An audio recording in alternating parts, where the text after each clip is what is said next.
کسی بھی انسان سے ذرا سا معاملہ بگاڑ کر دیکھیں، ذرا سا شکر رنجی،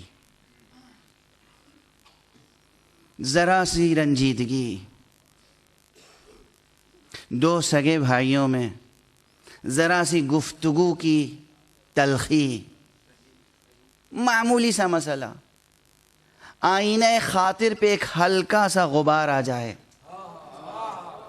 آئینہ قلب پر ایک ہلکا سا بال آ جائے، یہ بال مٹ نہیں سکتا، یہ غبار صاف نہیں ہو سکتا جب تک کہ لطف الہی شامل حال نہ ہو۔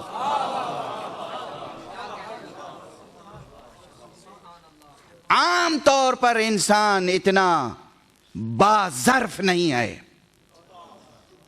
عام طور پر انسان کہ جو کسی اور کو معاف کر دے، معمولی سی بات ہے۔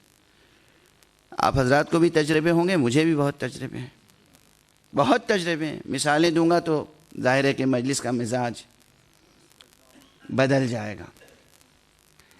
ایک انسان دوسرے انسان کو، باپ بیٹے کو، بیٹا باپ کو، بھائی بھائی کو، زوجہ شوہر کو، شوہر زوجہ کو، عزیز عزیز کو، دوست دوست کو آسانی سے معاف نہیں کر سکتا۔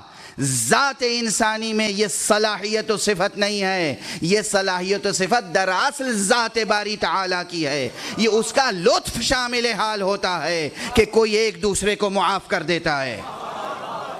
اسی لیے اگر کسی کو رنجیدگی پہنچائی ہے، کسی کو تکلیف پہنچائی ہے، کسی کا حق ضائع کیا ہے، کسی کا کسی بھی اعتبار سے ضرر اور نقصان کا سبب بنے ہیں آپ، تو اس سے معافی مانگنے کے ساتھ ساتھ پروردگار سے توبہ بھی ضروری ہے۔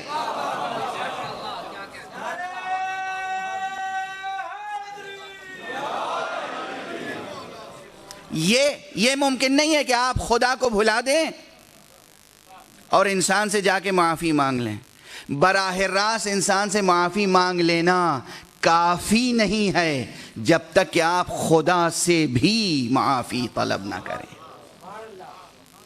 واضح رہے یہاں پر